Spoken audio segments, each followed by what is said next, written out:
Horse Book for Kids. Story about two girls and a zombie horse. Adventure stories for kids. Written by Jeff Child. Narrated by John H. Feskins.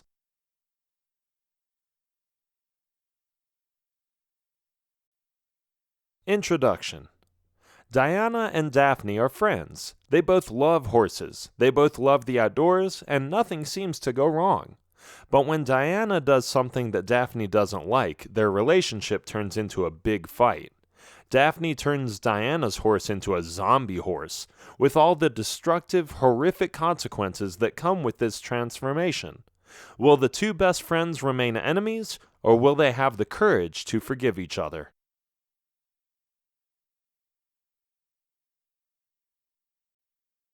Chapter 1. Hairbrush. She brushes her long brown hair and looks into the mirror. Why is it always so hard to keep it straight? I love straight hair.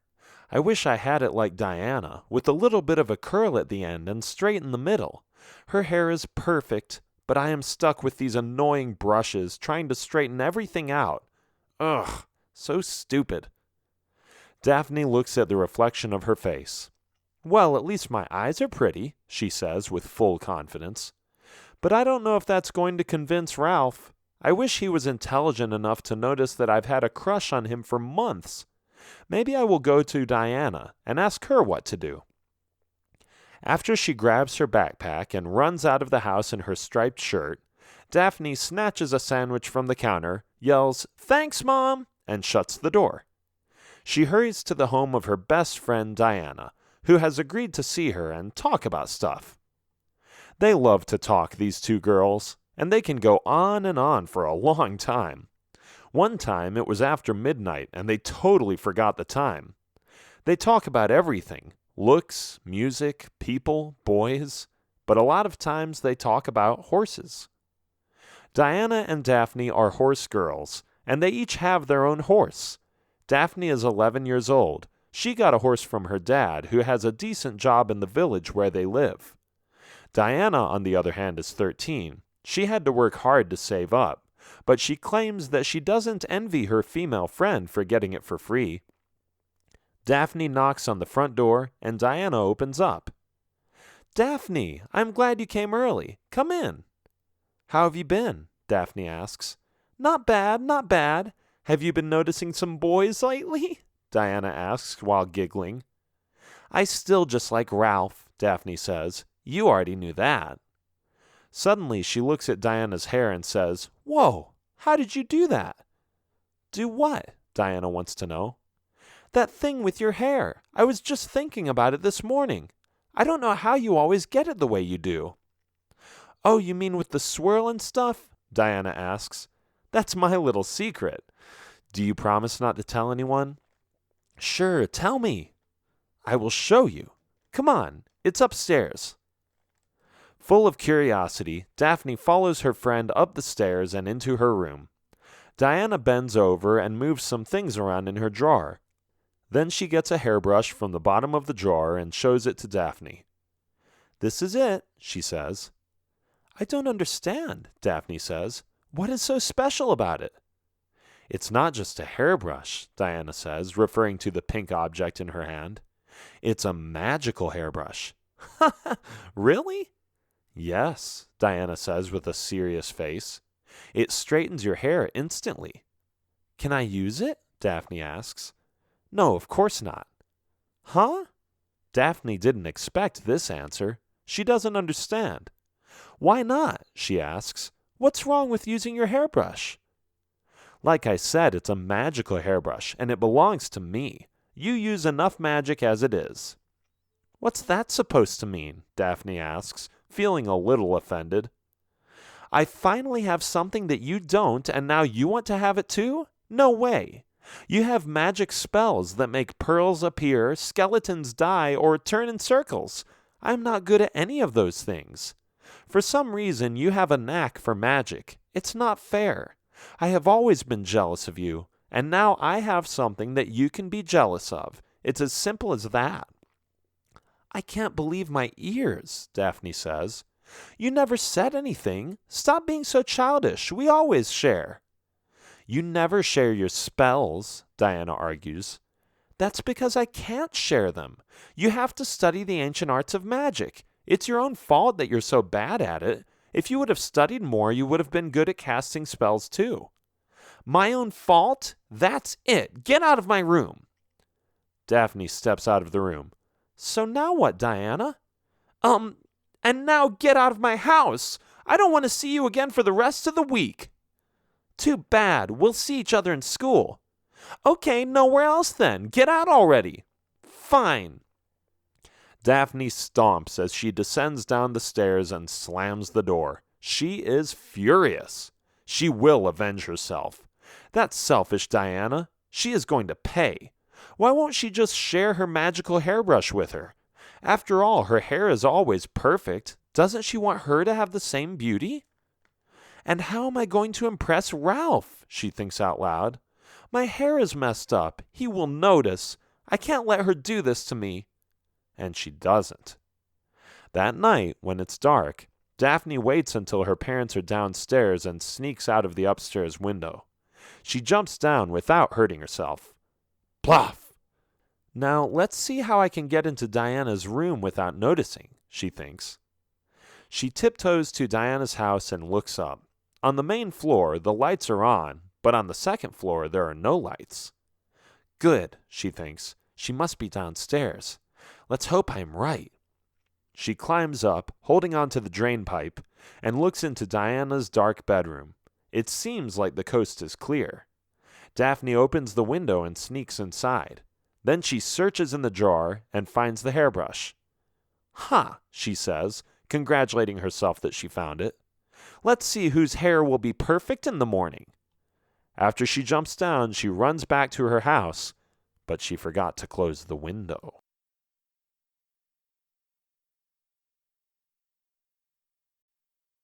Chapter 2. That's what you get. Diana wakes up.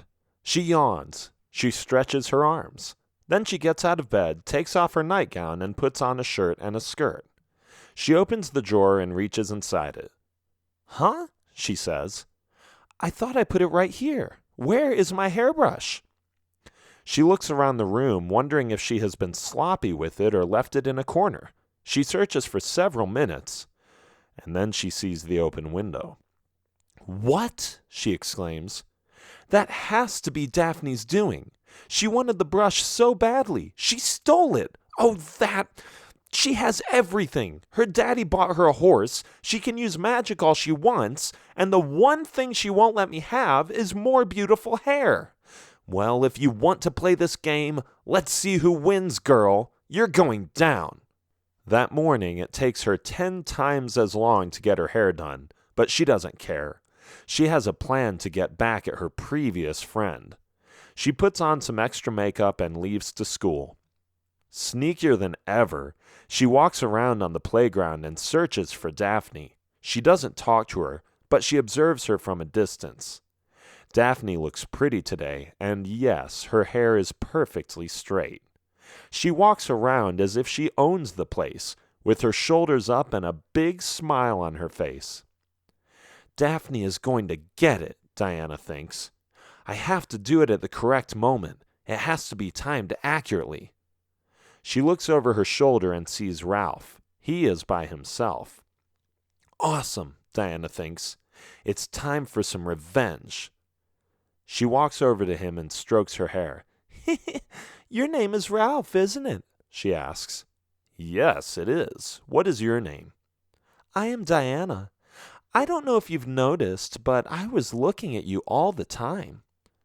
Oh, why did you do that? Ralph asks a little awkwardly. Because you're handsome, silly, Diana says as she moves closer to him. Ralph steps back, but Diana won't let him go. She keeps flirting with him, grabbing his arm and rubbing his shoulder with her hand. And while she does, Daphne looks their way. There is no pen in the world that can describe how Daphne feels at that moment. Her supposed best friend is making a move on her crush. He was meant to be hers. How dare she? By now, Ralph is sitting down, and Diana is sitting very close to him, almost on his lap. He looks like he enjoys the attention, but doesn't really know what to do with it. Then she leans over and kisses him on the cheek. She gently touches his chest for a second and steps away. "Ta-ta, Ralph, cutie.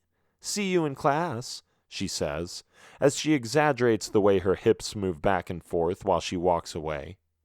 Then she moves her gaze to Daphne, smirks, and squints her eyes, as if to say, "That's what you get for stealing my hairbrush."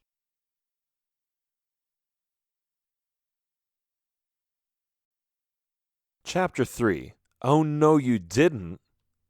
Daphne is boiling up inside. She hates her. She hates that self-absorbed, insolent brat. She hates Diana.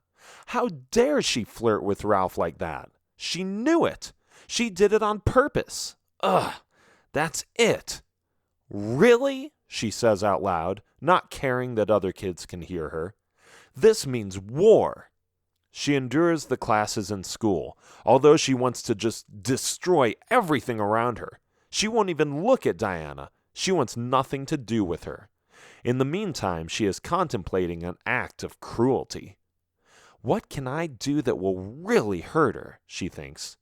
There must be something she really cares about, something she holds dear more than anything besides her hairbrush and her hair, of course. Let's see. Aha! Oh, that's dark. That's mean. But she asked for it. She started it. After school, neither of them talk to each other. It's different than it used to be. On a normal day, they would walk home together and talk about life, about their crazy teachers, or the things their peers said in the classroom. But this time, they silently separate from each other. Daphne heads straight for the grass fields outside of town, the fields where their horses are. The two girls have been friends for so long that they even put their horses in the same area. But this time, it's only Daphne who goes to the horses. Diana has no clue what she is up to. As Daphne reaches the fields, she looks at the horses and thinks, "Do I really want to do this?" A glimpse of Diana's laughter and her kiss on Ralph's cheek flashes through her head. "Yes, I'm sure," she says in a low voice. She is going to regret what she did. Daphne jumps over the fence and approaches Diana's horse. As she focuses, she mumbles the words, "Horsey, horsey that I have fed, become like one of the very dead."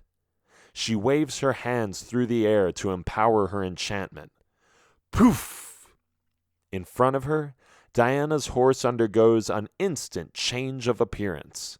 Its eye sockets droop down, its pupils disappear into a hollow, empty gaze, and its skin turns green as the flesh begins to reek of rotting decay. "Mwah-ha-ha-ha-ha-ha!" Daphne exclaims. "Let's see if you still like your zombie horse you saved up for, Diana. It's not alive anymore. It's not dead. It's an undead horse. Ha ha ha!" The zombie horse snorts. Its eyes are looking soulless and evil. It's on a destructive mission. Before Daphne knows it, the zombie horse begins to attack the other horses in the corral. It runs at them and tries to kick them with its feet. "Uh-oh," Daphne says. "I didn't expect that. I better get out of here." She runs towards the fence and jumps back over it. Then she looks at what the zombie horse is doing. "No!" she screams. "What's it doing?" The guilt overcomes her as she realizes that the zombie horse is attacking her horse as well. Daphne's horse puts up some kind of a fight, but then gives up. It runs away and jumps over the other side of the fence, disappearing into the mountains as it gallops away. "No, no, no, no, no, no! This was not supposed to happen," Daphne says in despair. "I wish I would have been more careful. Now I lost my own horse." However, the evil zombie horse isn't done yet.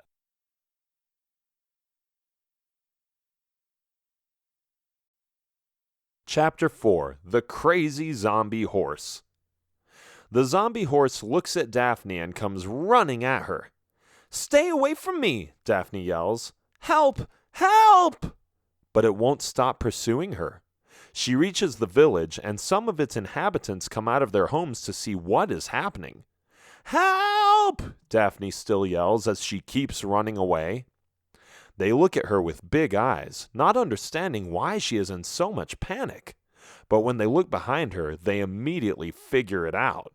The zombie horse has a scary appearance, frightening the villagers and causing them to run away as well. There is an outbreak of fear in town. People are screaming as they try to get away from the insidious-looking monster. Leave me alone! Get away from me! Other similar exclamations are being heard throughout the village. Diana steps out of her home as well. When she sees the zombie horse, she squints her eyes for a moment and says, "Autumn? Is that you?" The zombie horse blinks. It snorts and breathes heavily. Then it runs at her. Diana quickly steps inside and shuts the door. The zombie horse bonks its head against the door and tries to get in, ramming the door with its head continuously. "It must be my horse," she says. "It's Autumn, I just know it, but how could she have turned into—" Suddenly, it dawns on her who her only enemy is. "Daphne," she says. "It's Daphne, that filthy— Oh, if I get my hands on her!" The zombie horse keeps making attempts to get in. Diana counts herself lucky that this beast isn't intelligent enough to go through one of the windows. She locks the door and runs upstairs, hiding beneath her bed. "If only my parents were home," she mumbles while panting heavily. "This is insane! A zombie horse? That's so dangerous!" She buries her head in her face and waits. She waits and waits, hoping that this nightmare will soon be over. Eventually, her parents run up the stairs and enter her bedroom. "Diana, sweetie, are you okay?" her mother asks. "I'm all right, Mom. Did you know that the zombie horse in the village is my horse?" "What?" her father asks. "How is that possible?" "I know it is, Dad." "Well, anyway, it left the village. Thank goodness for that," her mother says. "It's my horse," Diana says, "and I want to go find it." "No," her father says. "It's too dangerous. Even if you would, then how do you know you could communicate with it properly? You've seen that monster. It's dead. It's undead." "I know, but perhaps I could still talk some sense into it." "I wouldn't recommend it, honey," her mother says. "What if it doesn't even recognize you?" "But I saw it," Diana insists. "It recognized me when I was standing in the doorway. Come on, please." "No means no," her dad says. "I am done having this discussion. We are lucky that we didn't get hurt. Leave it for what it is, Diana. I know you saved up a lot of money to buy this horse, and it's a big loss, but you can't just go out there and risk your life. After all, it's still just an animal." "You don't understand," Diana says. "It's not fair." She runs down the stairs and heads outside. When she opens the front door, she can hardly believe what she sees. Plants are knocked over, sheds are broken, windows are shattered, and some of the citizens in the village are faltering, as if they got wounded somehow. "What happened here?" Diana asks the first guy who walks by. "The zombie horse. It destroyed a lot of stuff here. Some people got hurt, but no fatalities. It's a disaster, though. I am glad it's gone." "Where did it go?"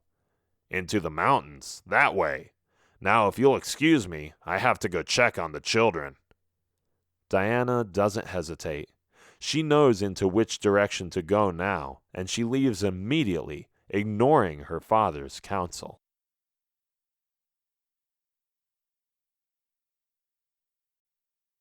Chapter 5. Going After It. Daphne is sitting in the corner of an alley behind a trash can. She is shivering. She realizes that she didn't know what she was doing when she turned Diana's horse into a zombie horse. The effects are worse than she expected. What she actually wanted to do was to make it look ugly, smell bad, and have it stay the same way. The aggressive side has been an unpleasant surprise. When she looks up, she concludes that the danger is gone, and as she walks through the village, She is disgusted by the damage she has caused. "Oh my goodness," she says. "The horse did all this? Wow." Fences and walls are broken, trees are lying across the streets, and bushes have been ripped from the yards. "I must put an end to this," Daphne says to herself. "Hey, you, where did that zombie horse go?" "It's gone," a little girl yells back. "They say it went into the mountains." "Okay," Daphne says, "then that's where I'm going too." She hurries home and grabs some food without her parents noticing her. Then she runs into the open, hoping to find her own horse and the one she cursed. She walks for hours. The sun is slowly setting, and the village is in sight, but it's a long walk from the point where she is at. Daphne gets tired. She looks at the valley which she left. Thoughts of anger, regret, and hope run through her mind. It dawns on her that the fight has escalated into something that is being blown out of proportion. It has to stop.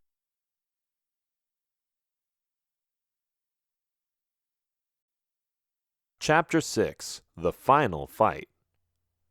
Diana's journey is a long one as well. She realizes that when she sees the sun hide behind the mountains on the other side of the valley. It's getting dark, and it is beginning to rain. Within minutes, her clothes are soaking wet. "Great," she complains. "If only I had my hairbrush now. Ugh, I hate the rain." Nevertheless, she keeps pushing forward. She continues to walk uphill until she sees a shade in the distance. "Huh? Another person? Up here? That's strange." After she says it, she hides behind a giant rock. She waits and looks, trying to discover the identity of the significant other. The mists and damps coming from the ground disguise the said person. Then it becomes clear. She sees who it is. Fuming with rage, Diana jumps away from her hiding place. "Daphne," she says in a low but determined voice, "it's you! I could have known. It was your idea all along, wasn't it? You turned my horse into a zombie horse, didn't you?" Yes, I did," Daphne replies. "But now I am looking for it." "Ha! That's the least you should do, you witch!" "Take that back. I am not a witch." "Oh, you're not a witch? Then what do you call cursing an innocent horse and turning it into a zombie? You are pure evil, Daphne, and you know it." Boom, boom, boom. The thunder in the distance is loud, and lightning flashes enhance the dramatic feel of the situation as the two girls look each other in the eyes and shout accusations at each other. The air is covered in a thick fog, and the rain intensifies. "It's all your fault anyway," Daphne says, defending herself. "If you would have just let me use your hairbrush, I wouldn't have stolen it."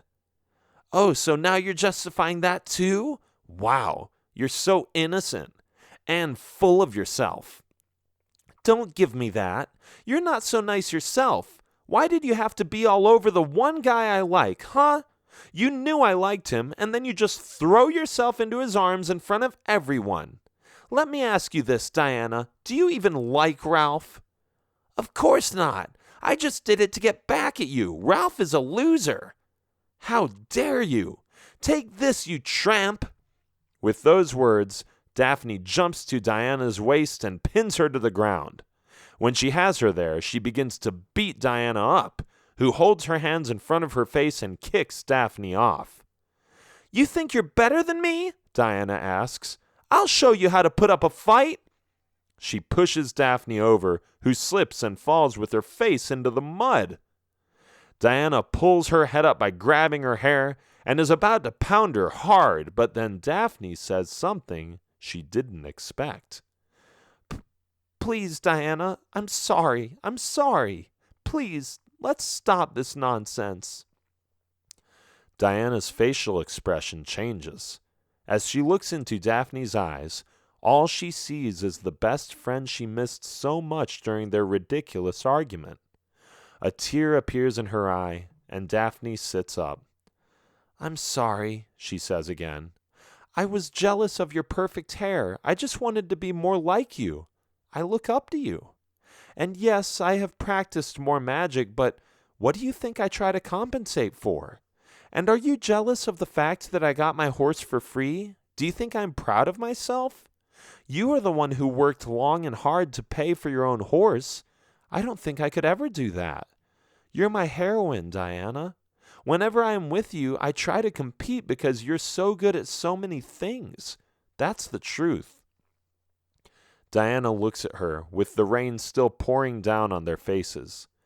Do you mean all that? The older girl asks her friend. Of course. You helped me find a purpose in life. You've always been an inspiration to me. It touches her, and without hesitation, Diana gives her younger friend a hug. They embrace each other for several seconds. Then she looks Daphne in the eyes and says, I forgive you. I am sorry too, Daphne. Please forgive me as well. We're fine, Daphne says. I feel terribly guilty for what I've done. I didn't know the curse would have such a powerful effect. Well, let's go find the horses. You do have a spell to reverse the curse, don't you? Yes, I do. I just didn't use it at the time I saw the zombie horse because I was so scared. They stand up and brush themselves off. When they see how pointless this is, since they are both covered in filthy mud, they begin to laugh. Their friendship has been restored. Now all they have to do is find those two animals.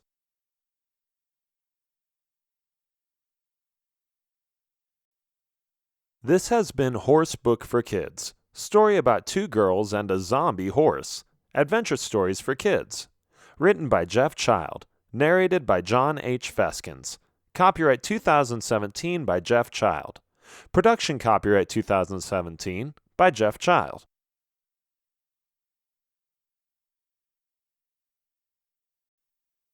Horse Story, The Farm Animal's Journey, Kids Adventure Stories.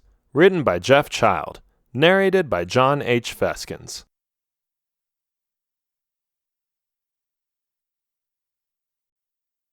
Introduction.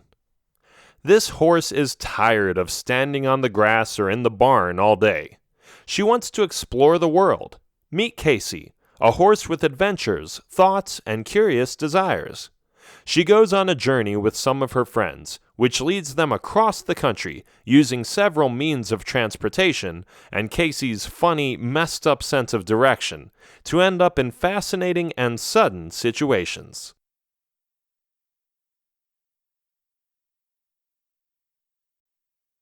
Chapter 1. The Dull Barn. The barn, always the boring barn. I hate the barn. It's the same thing every day. These are the thoughts of Casey the horse. She thinks about it every day. She isn't satisfied with life. Sure, the farmer brings her enough food and cleans up after her, but she doesn't feel destined to just stand in the barn every night and die in the same place she grew up. There has to be more. At least that's what she is assuming. There we go again, she thinks, as she watches the farmer come in and whistle a quiet song. He is holding a rake and walks towards the stall to clean up Casey's droppings, which is a daily task. The farmer doesn't mind, though. He is used to it, and he knows he is making a living with his farm animals. Nobody minds. It's a routine. But Casey is tired of it. She doesn't want the same thing over and over again. The same thing happens every day. Standing in the field, eating grass, watching some other farmers walk by, being led back into the barn, eating some hay, and so on. Sure, it's staying alive, but living? Casey wants to see what is beyond the field and the farm. What's going on? The donkey in the other stall asks. I don't know, Casey says. I just feel bored. I feel like doing something worthwhile. Do you know what I mean? Not really, the donkey responds. What is more important than eating and sleeping? There are a lot of animals who don't have those privileges. They have to fight for their lives while we live in luxury. I know, Casey says. And I am grateful for that, but I am just wondering what it would be like to be out there. Oh, well, probably not so great, I wouldn't know. That afternoon, Casey talked to some other animals, 2 chickens, a pig, a cat, and a horse. Oink, oink, The pig, whose name is Porcus, says.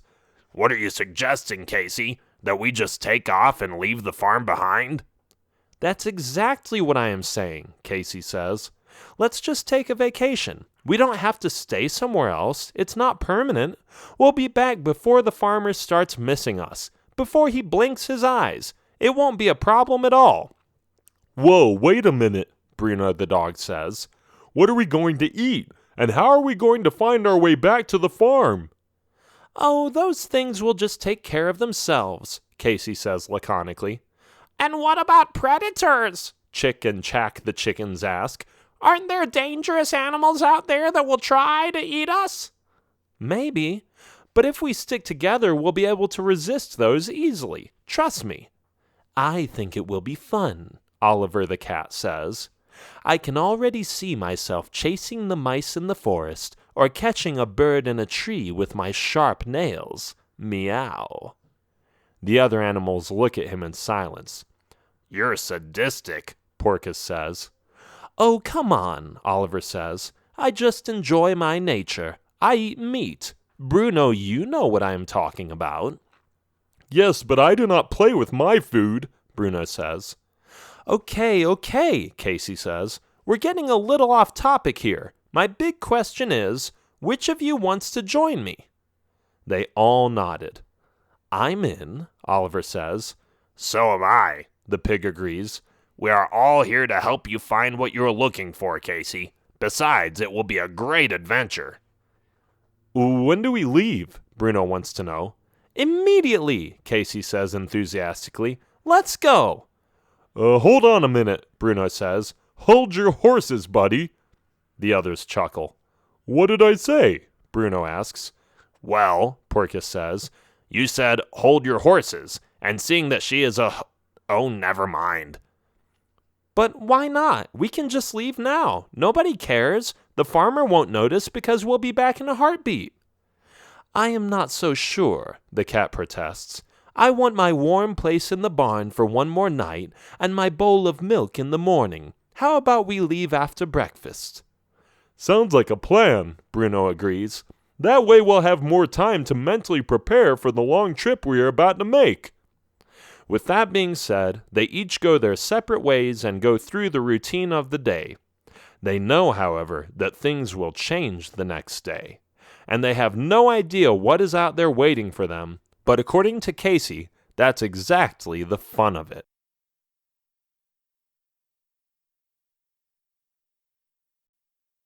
Chapter 2. Exploring. The next day starts out quiet. Birds are singing, cows are mooing, and there is a soft spring breeze pointing the direction the farm animals intend to go. The farmer enters the barn like he does every morning and feeds the horses. Casey pretends nothing is wrong. Better not to make him suspicious. The farmer leaves. The coast is clear. Now, Casey thinks. She jumps over the wooden bars that kept her in her stall. The farmer had never thought she would be able to escape so easily. A minute or two later, Casey is standing outside waiting for the chickens, the cat, the dog, and the pig. Where are they? They should have been here already, Casey says to herself. She waits and waits. They're still not here. I better go check it out, she says. Something is wrong. But nothing is. She goes around the corner of the barn and sees the 5 animals lined up and ready to go. Sorry, Casey, Bruno says. We just wanted to make sure nobody would see us. That's why we were waiting behind the barn. Okay, are you ready then? Casey asks. They all nod, and Oliver adds that breakfast was yummy, so it was worth waiting for. Let's go then, Casey says. Their first obstacle is the fence. Casey jumps over it. The pig, the dog, the cat, and the chickens crawl underneath it. That was easy. Next, they find themselves on a big field adjacent to the one they are used to being on. Well, this is boring, Bruno says. Another field. There must be more on the other side, Casey insists. Let's just cross it and see where it takes us. They cross the field and see another fence. Behind the fence is another field, and another, and another. We should have stayed at the farm, Porcus the pig complains. No, we just have to get out of the area, Casey says. Hey, what's that over there? Bruno asks. Casey jumps over the fence and runs towards the black dot in the distance. From far away, they couldn't see what it is, but now that Casey is closer, it becomes obvious. It's a deer, a young deer stuck in the mud. What are you doing here? Casey asks. The baby deer looks at her with big eyes and then shifts her gaze to the other animals who have arrived a little later than Casey. It's okay, Casey says. You can speak up. We won't hurt you. What is your name? My name is Bimpsy. I lost my family, the deer says. Where does your family live, Bimpsy? The dog asks. In the hills with the purple flowers. All the animals look at each other. I've heard of that, Bruno says. He is talking about the meadows. Some animals on the farm say they've been there. I don't know where it is, but we can search for it. Would you like that, Bimpsy? Shall we try to help you find your family? If you would, that would be really nice. I haven't seen them for days. Let's go in that direction, Casey suggests. I have a feeling we'll find something over there. And so they all go, 7 animals, a horse, a dog, a cat, a pig, 2 chickens, and a baby deer.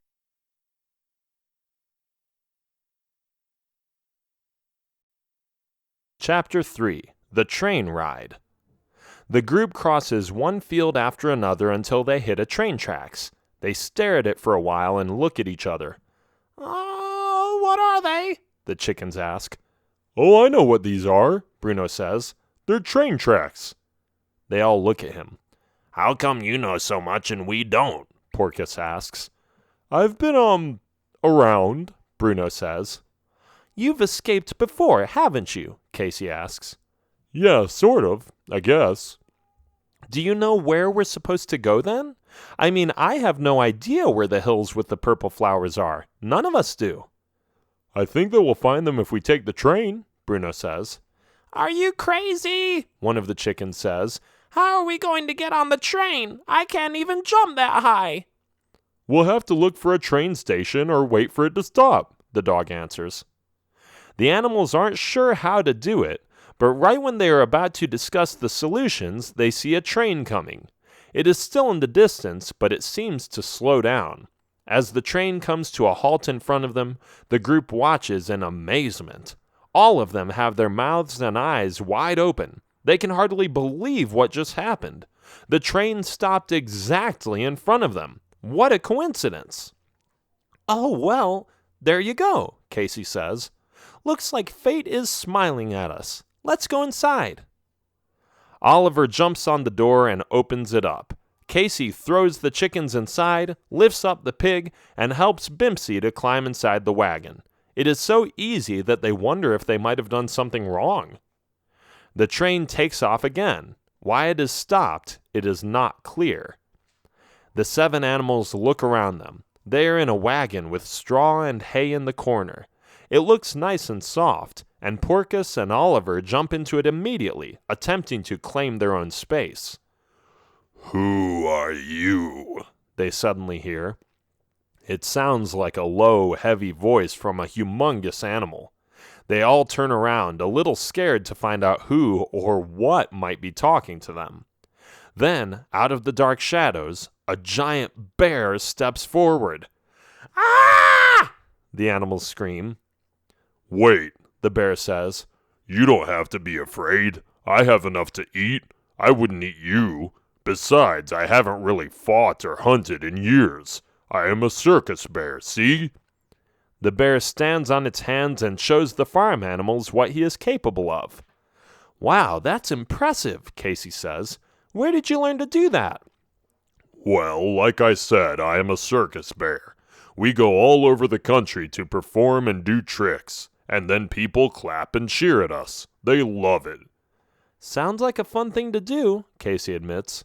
Sometimes, but I would actually prefer my freedom, the bear says. I have been trying to escape many times, but it just didn't work out. And where would you go if you were free? The dog asks. Oh, I have already figured that out. I've been to the Purple Meadows. That place is beautiful. I would feel at home there. That's my plan, to go to those hills." Casey and the others look at each other again. "Are you thinking what I'm thinking?" Casey asks Bruno. "No, I don't know what you're thinking, but I am thinking we should have this bear guide us to those hills. That way we can take Bimpsy to his mother." "The name is Bart," the bear says. "I am Bart the bear." "Very well, Bart," Casey says. "We'll make you a deal. If we get you out of here, will you show us where the Purple Meadows are?" "Of course," Bart says. "That's where I am going anyway. But I have to warn you, it wouldn't be easy getting me out of here. See this? This is the chain the people hooked up to the train. My foot is stuck in it, and I have no clue where the key is." "That's a problem," Casey says. Then she turns to Bruno and asks, "Would you take Oliver and Porcus with you and find out where to get those keys?" "Of course," Bruno says. "We have a mission. Are you ready, guys?"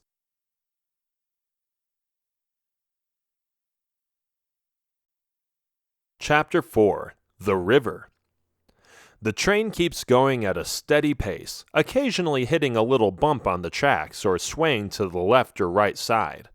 The 6 farm animals are inside one of the wagons, with Bimpsy the deer and Bart the bear.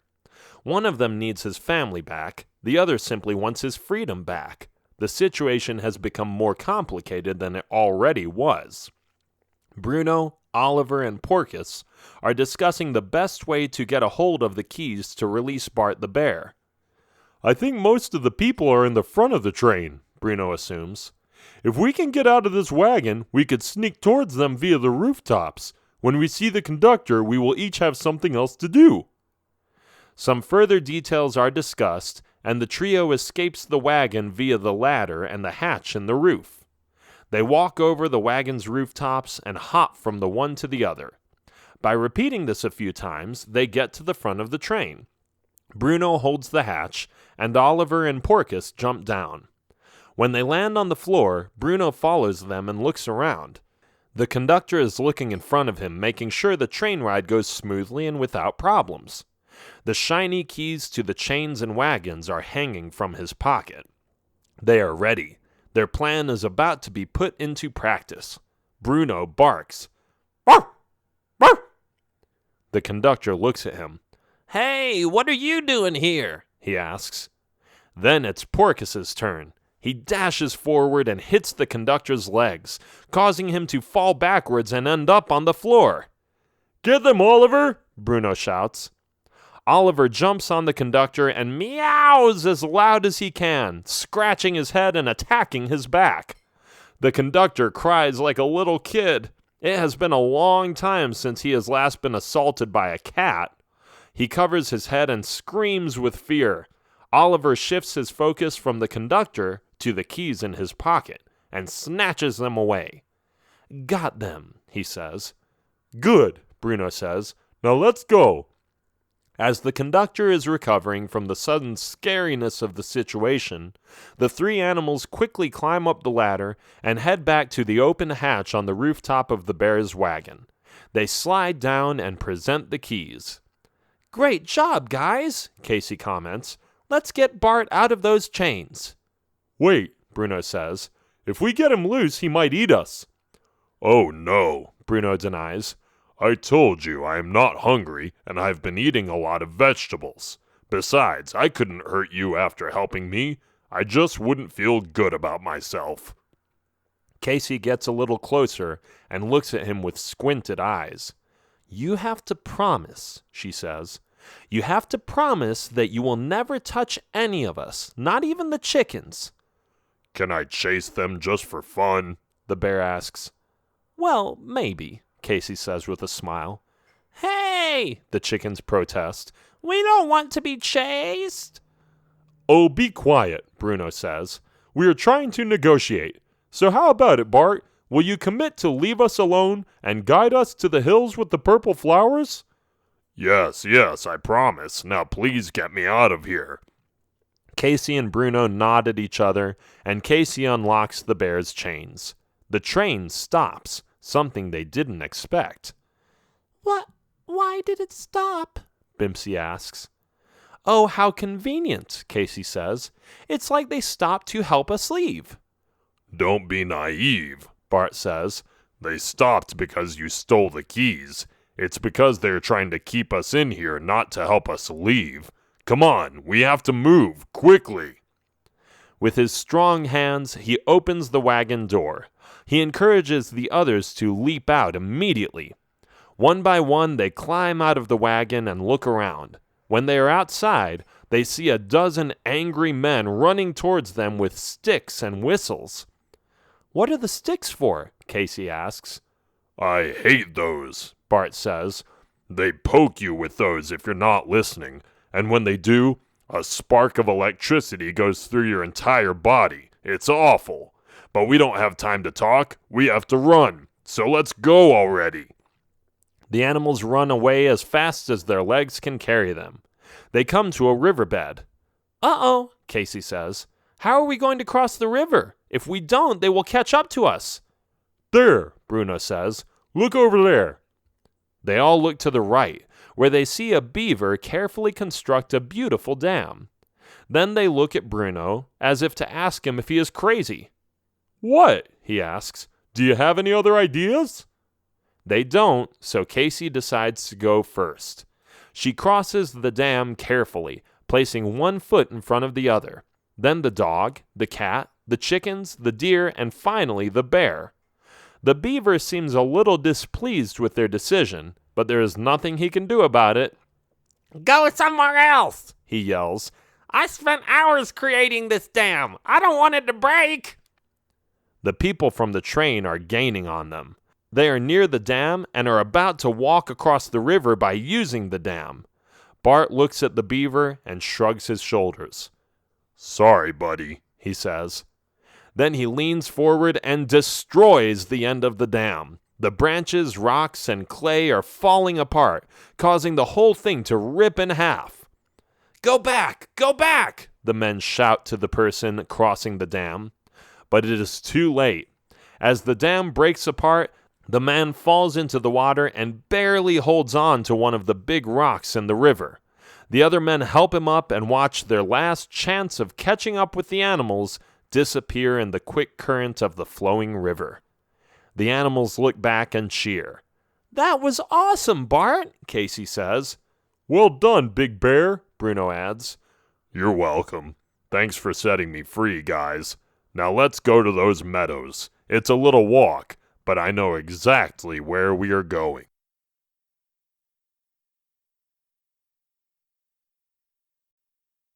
Chapter 5. The Forest.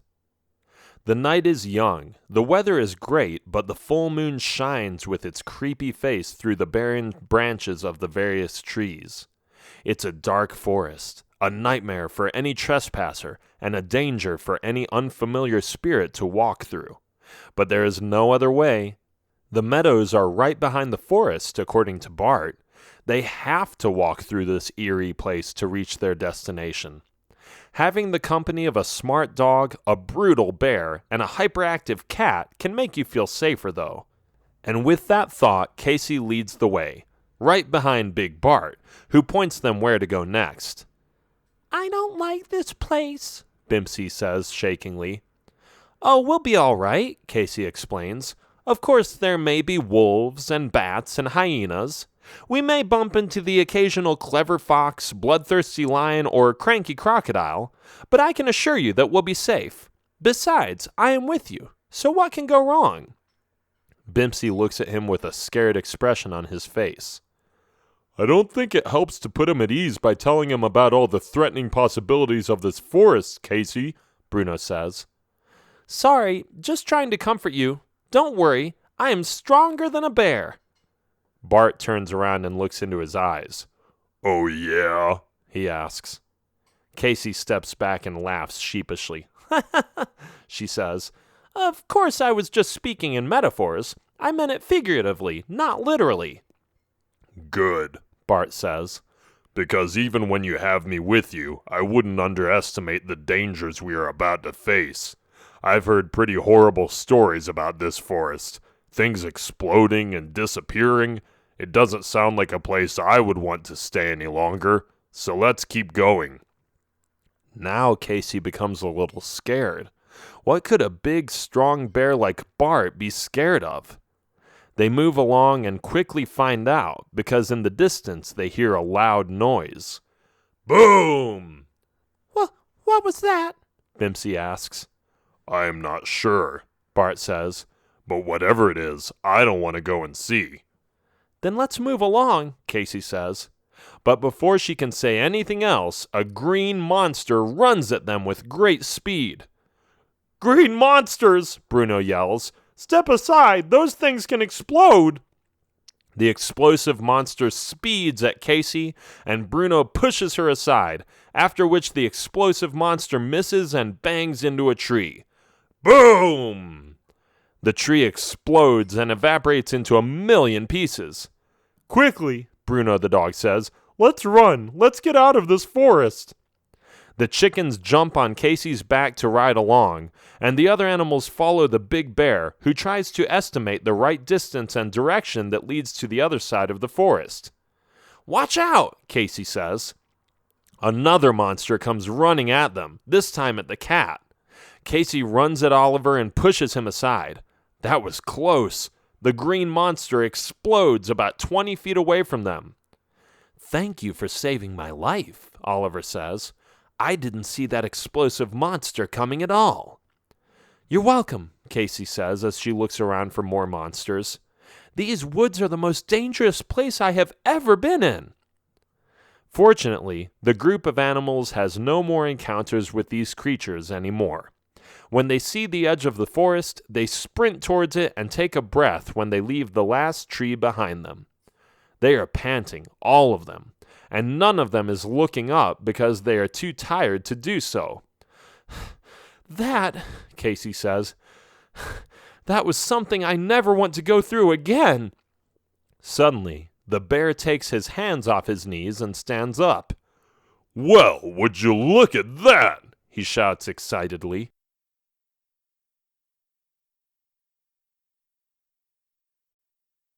Chapter 6. The Hills. They have reached the hills with the purple flowers. The whole group of animals is looking up now. They are amazed. The meadows are fresh and colorful, with purple being the dominant color. Other flowers are yellow, white, and red, standing between the lush green blades of grass.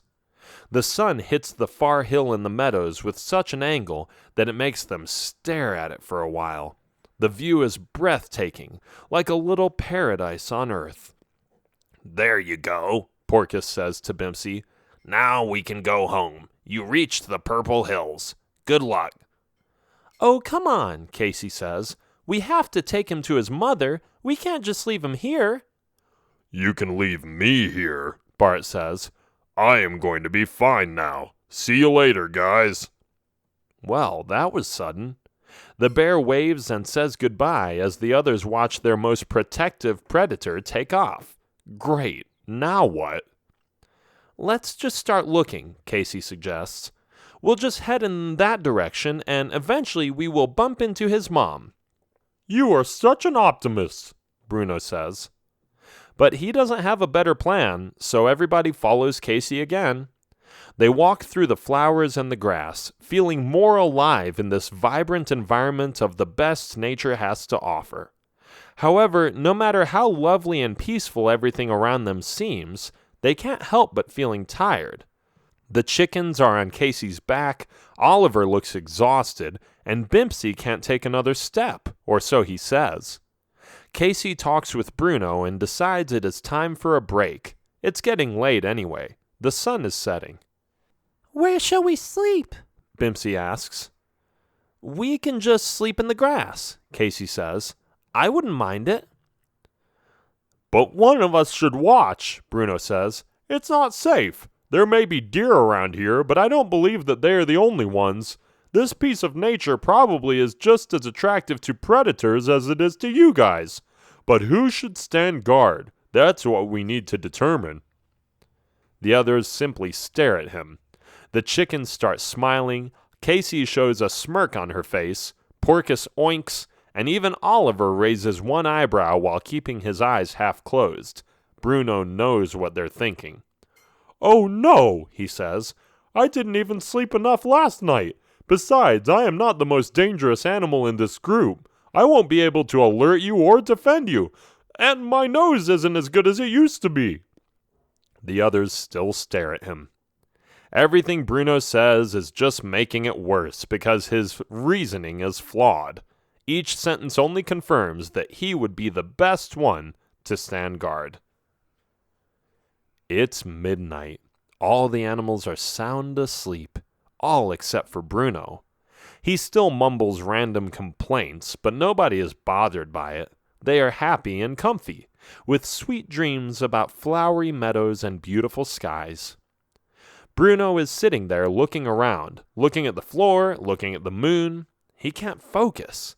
It's getting so late, and now he has to skip the night, making sure that the others are safe. He hates it, but they convinced him to do it. Well, actually, he convinced himself by not shutting up when he had to. Either way, he is the one who is awake. That's the only thing that counts. He thinks about delicious bones, about the yummy dog food he got at the farm, about his comfortable pillow in the doghouse the farmer had provided for him. His stomach is growling. Breakfast has been a while, and although he isn't starving, he could definitely go for a snack.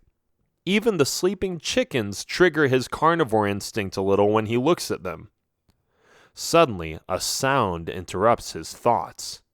The rustling of leaves shouldn't bother anyone in the meadows, with sporadic trees offering shelter to the bypassing visitors, and decorative green bushes covering some of the empty spots where flowers and certain cannot grow. But for some reason, an intuitive feeling worries him. Casey feels it too. The sound wakes her up. "What is it?" she says. "I just have this hunch. Something may be wrong. I don't trust it." "I will go see," Bruno says. "Stay here." Casey watches the dog sneak towards the bush the sound is coming from. Bruno bends down and gets ready to pounce on whatever is in there. But then he sees it. He relaxes and walks towards it. "Well, what do you know? I never would have thought I would see you here," Bruno says. "What is it?" Casey shouts. Then she just decides to go towards the two talking animals. It is the donkey. "What the?" Casey says. "I thought you never went anywhere because you were happy with the life you had. How come we end up finding you here?" "Okay, let me explain," the donkey, whose name is Gus, says promptly. "I always pretended I didn't want to leave the farm so nobody would suspect anything. But every night I snuck out for at least a few hours. Sometimes when you weren't looking, I even escaped during the day. But this time, I've gone farther than what I'm used to. But I know a shortcut, so whenever you're ready to go back, I can help you. You obviously took a detour, since I haven't seen you all day." "That would be nice," Casey says. "Well played. But now we know your secret." "Oh," Gus says, "you're right. So in that case, I will only help you return home if you promise not to tell anyone." "I was just joking. I wouldn't tell anyone. Just like you wouldn't tell anyone we were out here, right?" "Yes. No, I won't tell anyone." "Good," Bruno says. "This secret binds us. But first we have more important matters to attend to. We found a baby deer. His name is Bimpsy, and he is completely lost. Do you have any idea where to look?" No, I guess we can just comb the meadows. "Do what?" Casey asks. You know, comb the meadows. Look everywhere. Search as much as we can. That kind of thing." "Oh, I get it. No problem. Let's go back to sleep and start looking in the morning." They all go back to sleep. The donkey joins them in their night's rest.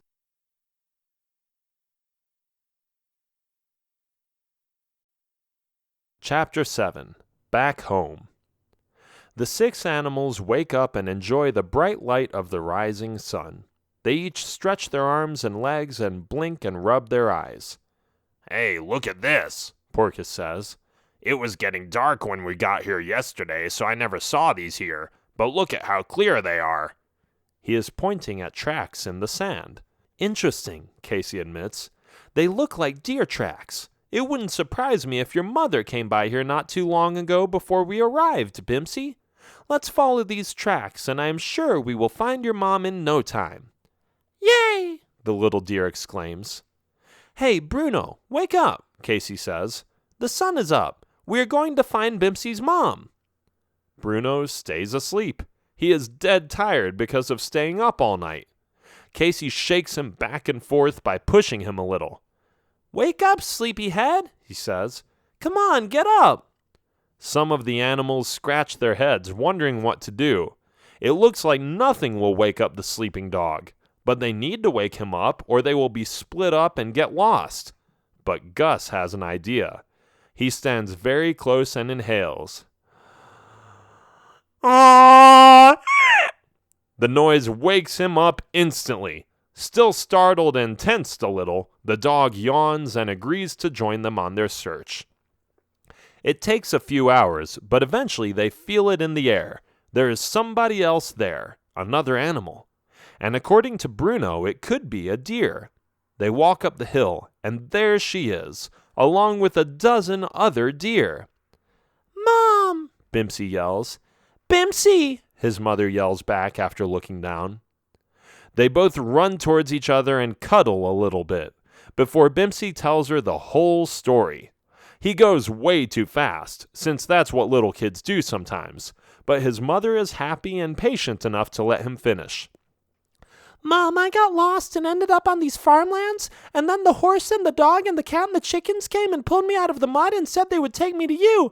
And then we went on a train, and there was a bear, but he was stuck, so we freed him from his chains. So the train stopped, but the men followed us. And then we crossed the dam the beaver had built, and one of the guys almost drowned, and then we got attacked by exploding explosive monsters. It was really scary, but I didn't cry. And then we found the donkey, and we were sleeping on the hill under a tree, and... Yeah, we get it, Casey says. Anyway, we made it, and you're back with your mom. Now, if you don't mind, I would like to go back home and enjoy some scrumptious hay again. Sounds like a plan, Bruno agrees. So, Gus, you know how to get us there without going through those dangerous woods, don't you? I certainly do, Gus says confidently. Thank you so much, Bimpsy's mother says. You have no idea how hard we have been looking for this little kiddo. You're welcome, madam, the farm animals answer. Not much later, Gus has led them back to the farmlands. On the way, they discuss their silly adventures, what could have happened to Bart the bear, and what they want to eat once they get home. After a few hours, they arrive at the farm and watch as the farmer happily greets them by waving his arms and shouting in the air. He is glad he hasn't lost any of his precious animals and feeds them immediately. You know, Casey admits, it was fun to leave the farm. It really was. And I am happy that I did because now I realize I have everything I want right here. This is the life. This is great. I don't ever feel like leaving again. The others agree. Home, sweet home. The end.